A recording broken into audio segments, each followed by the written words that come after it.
breakfast today, so my voice will sound mildly suave. We have a cocktail for you that'll work. You know what? I'm about to. Probably you've heard. Yeah, you probably heard of it. Well, The Myers cocktail. Yeah. Actually, what do I have Is that in be right back. No, you're right. You're right. I do need to load up. I've been going at it like, so. How's everybody doing? Good. Don't be all too excited. You got Amanda and Samantha, and Eric. I see Lynn. Brooks coming in? Hi, Caitlin. Got your message. I gotta reply back to you. Brenda, nice to see you again. It's not new this time, which is cool. Does anyone put your hand up if you remember the homework assignment? Wow. Okay. I see you. Who wants to go ahead and share what the hi Samantha and whoever's in the background? Okay. Who wants to share what the homework assignment was? Oh, Caitlin's gonna do it. Caitlin's gonna do it. As the admin side, I can say what it was. I didn't understand what it was, but I forwarded Okay. it to my providers to go over. So it was a whole lot of stuff I didn't understand. All right, that's fair. That's great. It's a start, right? Having an awareness is a start. Yes, I'm jumping on. I just got your message just came through right now. All right, so who wants to? So what we're talking about starting off right now is we're talking about human dormancy syndrome and this idea that the body has the capacity to hibernate as if we were a bear in the winter. And we're talking about the fact that our environment, our stress, our triggers, the way we think, what we eat, also triggers our the capacity to hibernate. And there are many different fundamental GI and hormonal pineal gland, thyroid responses from how we impact the vagus nerve to essentially hibernate. So the main concept of this is to spot the awareness of, is my client hibernating? Are they hibernating? So what are some of the symptoms we would see in someone who's hibernating? Now, what I mean by hibernating is that there are natural hormones, growth hormones. Nice, I see you sliding in. That's okay. I'm kidding. There are natural modulation levels that seem dormant, but we call them low. Oh, your testosterone is low, right? We use the word low a lot as an HRT center. We say low. What if it was dormant? Is that different? Does that feel different when I say that? Have you seen people doing special movement or breath work or activity or fasting? Have you seen hormones? Have you seen growth hormones elevating? Have you seen benefits of fasting? Have you seen any differences? You have, right? Did you have to give them anything because it was low, or was it dormant? Right? So the basis really of the whole point of this conversation is to recognize the language we use with our patients. Because sometimes it's slow, and what do? Yeah, put in more, add more, right? And then they're like wigging out. Oh my God, huge side. You had a side effect. It was low. We gave you more. You had a side effect. No, you were dormant, and we agitated you because you were dormant, and we failed to see the transient need and progression of how we had to delicately approach your therapy. Oh, I'm super sensitive. Give me a 5 milligram dose and I'll be on the moon. Yeah, that's a clue, right? So chances are our overly sensitive patients are dormant because one thing, feed me something, I'll take it on a lot, unless it's like wintertime. That's debatable. But we have to look for these clues of dormancy. Do we change how we practice? Does it change what we know? No. It's not about changing what we know. It's about recognizing what's actually happening. It's about the awareness of what's happening with our patients. Are you overly sensitive to meds? Yes. Well, are you tired all the time? Yeah, I'm super sensitive and I'm tired all the time. You sound like a bear. You sound like a bear. But let me help you. Let me agitate the crap out of you. And you can email me frantically on a Friday night when I'm trying to turn all this off. Please do. Go ahead. And then I can get a call from Lon on Monday, try to work out the situation because we poked the bear. Come on. So I think it's mostly about the awareness. How can we understand that the body may be dormant versus, oh, this is low because of your age, and yeah, oh, you just got divorced, oh yeah, and oh, you gained 50 pounds. Well, yeah, someone who's gained 50 pounds within a year, you know how many pounds bears gain for wintertime? When we are fasting, you can Google it later, don't worry, or you can, slide, next. You don't have to be on camera, but you don't have to know either, but chances are it's a lot. So that's a nice sign. Oh, wow, your body's dormant. You're storing fats. When we fast, we're triggering the body that the environment is not available to feed me. So we're actively triggering, physiologically, we are triggering the body to tap into the storage units. I feel great. I feel clarity. I feel all these things. That's why I brought human dormancy into the mix, because you guys, we all love fasting, am I right? Black coffee? Who's got their black coffee today? Cheers. Terrible for you. Terrible, but so good.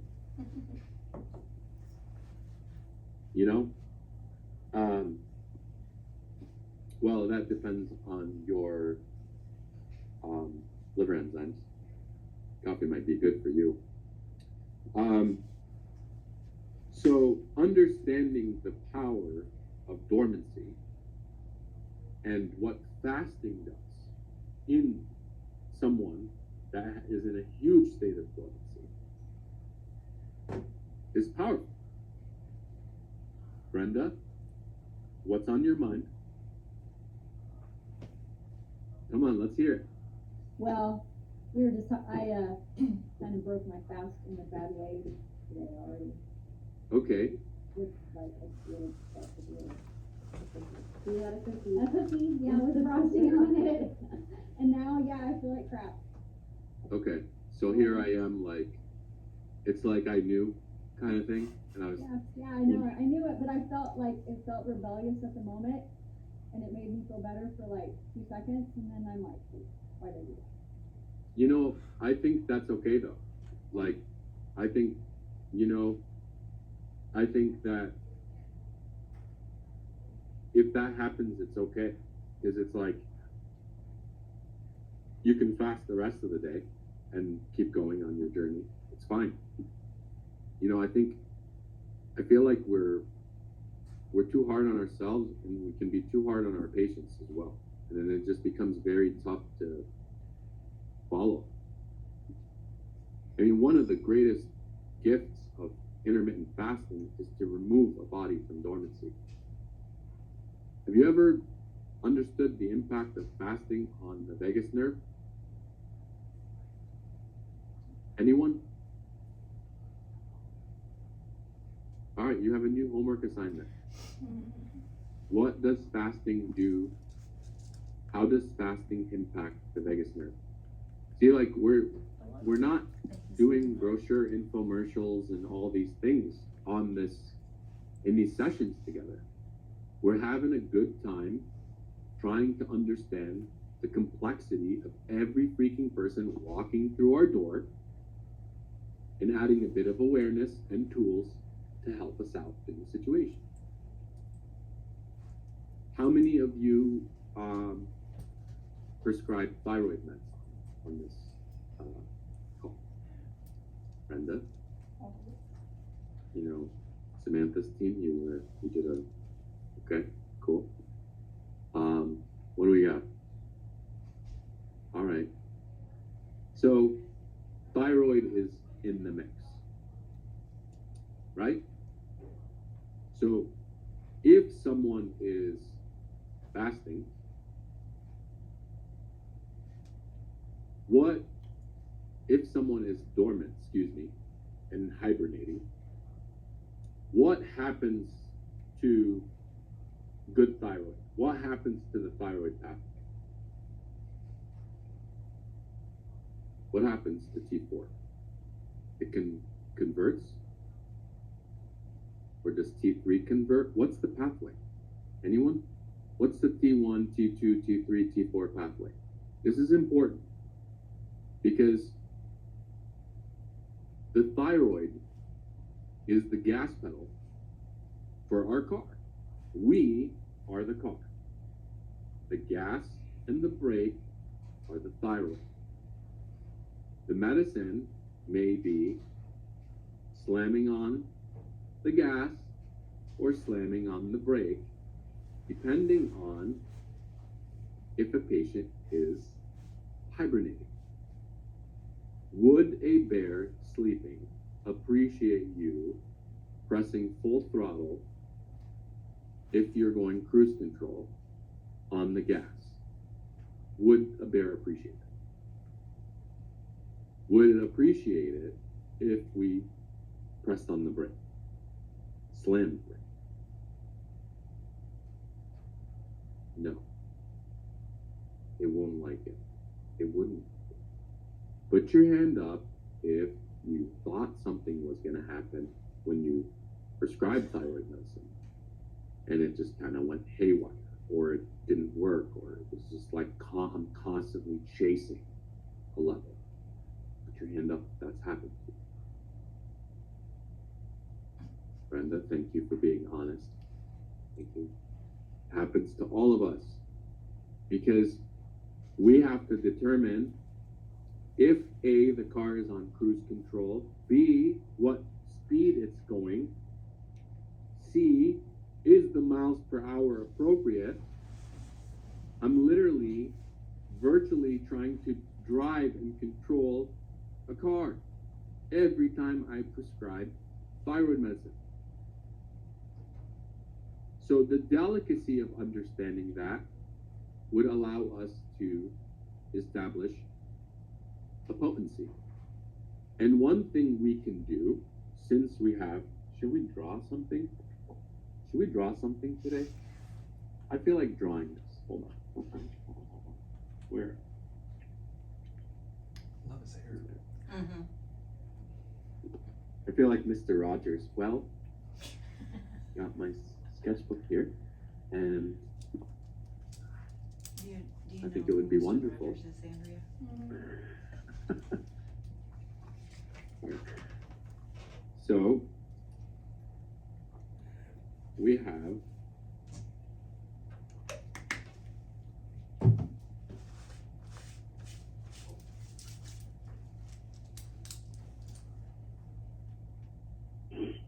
we'll start with this.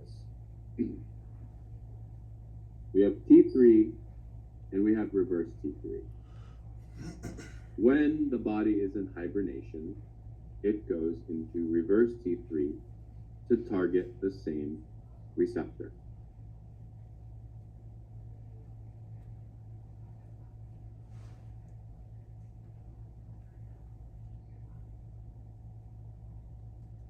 Yeah. So if it's targeting the same receptor and one says, let's be inactive, we're a lug, you know? And this one actually has activity points. This has messages. This has 0 messages. It goes to the same receptor. They compete for the receptor based on affinity. Affinity. So when I have a patient who's loving hibernation, whatever T4 I have available in my dose, and someone who has an affinity to hibernate,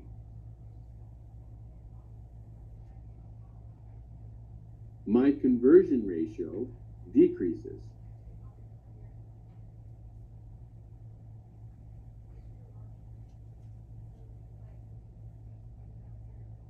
So if that is truly happening, that's when we'll get the email, Murphy's Law on a Friday night, or no, your day off. We'll get the email on your day off. So what do we do about that? What do we do about someone we think is hibernating really badly? What do we do? We have to focus on the reverse T3 versus the T2. This goes up when we fast. This goes down when we fast. We activate. Why do we get growth hormone when we fast? The longer we fast. Why? What are we doing? We are activating in our body. We are pulling from our stores. We are activating our body. We are activating our body. So to assist people in their activation, so they don't have crashes and they don't have cravings, we need to consider a sustained release T3. And a magic dose we can start with is 7.5 micrograms twice a day. And we can do that for a couple of weeks. We can increase all the way up to 21 micrograms twice a day. We can increase over a 2-3 month period, 7.5 micrograms every 2 weeks. That sustained release. We need that sustained release. And I believe the pharmacy has the formula. When we do that, and we also add the adaptogens, we add the metabolic regulation product that we have to everyone who's intermittent fasting. Wow! So if you look at the metabolic regulation product that we created, we didn't want the jitters and the the get rich quick scheme of diet. We wanted to help activate in the process. We wanted to feed all the right nutrients, the oil change, we want the air conditioning to be just right. We want the scent in the car to be feasible for a long ride. Nobody wants it to smell. The metabolic regulation is critical when we're fasting. Because I guarantee Brenda started a 7.5 mic twice daily, and she took the metabolic regulation product. She would have took that cookie and laughed at it. Maybe. I wouldn't. I would have ate the cookie. But the point I'm making is, like, we want to make life easier by having an awareness that things aren't low, people aren't crashing, they're in a state of dormancy. We're understanding the principle of dormancy is activation, intermittent fasting is activation, right? The opportunity of metabolic regulation, providing the right adaptogens, the stress resets at night. We're doing everything we can to physiologically wake them up. And the hormones are all messengers. You ever met a man with very high testosterone? You ever met a man with really high testosterone? Aggressively high testosterone? And I'm talking about the guys at the gym. Not his fault. Okay? These are real potent messengers. They're powerful messengers. We have the gift and the privilege to prescribe them. Right? So it's not always this cookie cutter. It's just like understanding people. They're sensitive, they're overweight, they gained it fast, all they want to do is pass out all the time. Like, if I have a patient with chronic fatigue syndrome, my focus would be to activate them, give them the supplements and adaptogens, reset their thyroid just to see. I'd be like, hey, take this T3 7.5 microgram twice a day, come back in like 2 weeks, or come back in 3 weeks. What happened? Or just like report back what happened. I'm curious. We have to gain curiosity as providers. We have to bring curiosity back into our practice. The know-it-all bullshit mentality with cookie cutters don't work. They don't. It's exhausting. It's stressful. If I got someone that wants to lose 50 pounds, I want to be a part of their journey.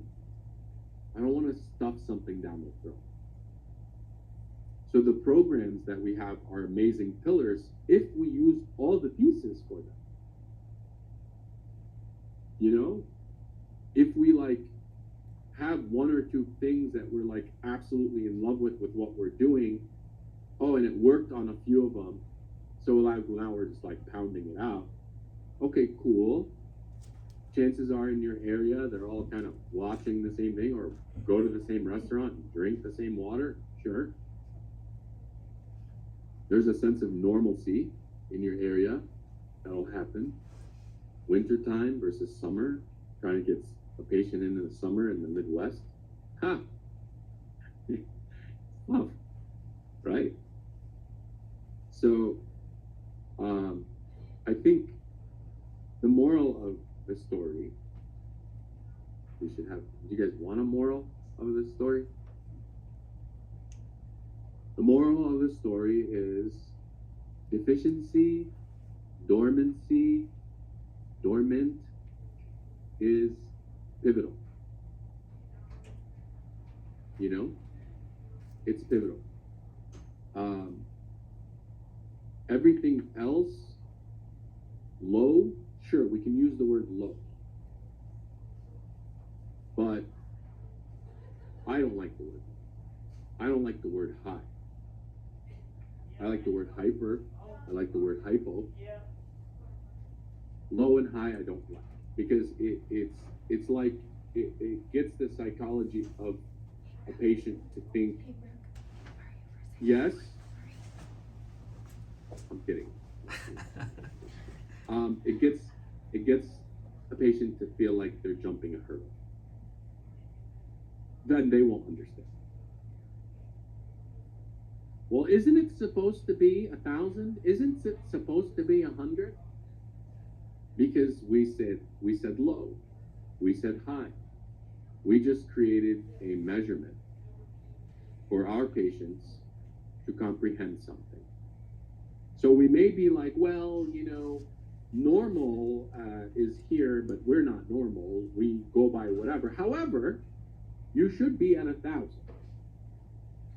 Isn't that the same thing? That's just your measurement.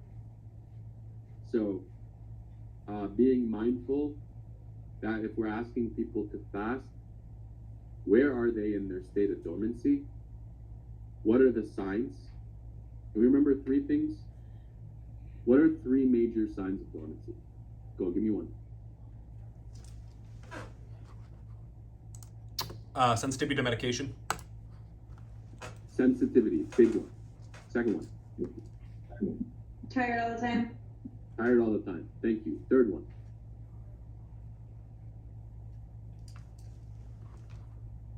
Weight gain. Gaining large amounts of weight. Yeah. Bingo. Bingo. Does that sound like some of your patients? Yeah? All right.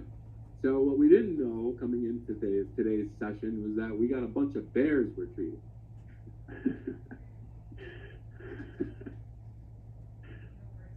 So, yeah, and in summary, help them with their regulation, help them with their fasting.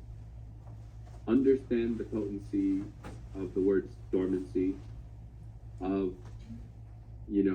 add T3, sustained release, 7.5 micrograms to your regimen. Even if they're on something and you just want them to reset, they can go back to a regimen of T4 when it's activating to T3. They can go back to it, no problem.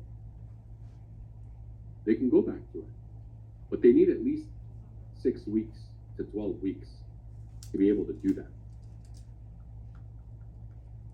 And the more you provide the metabolic regulation product, the Myers in the morning, all the adaptive, all the assistance you can give them, the stress reset at night, the more you can give them, the more you can help them self-regulate, the more compliant they're going to become. And the next time they come in and say, I had a cookie yesterday, you tell them, good for you. Good for you. Because before you came here, you had a whole box of cookies and you didn't care. I'm glad that cookie meant something. And we'll leave it at that. Is that fair? All right, any comments? Any thoughts? Anything? Homework for next time we're together. Like, keep a little tally in your mind or wherever. How many bears came into your office? Cool?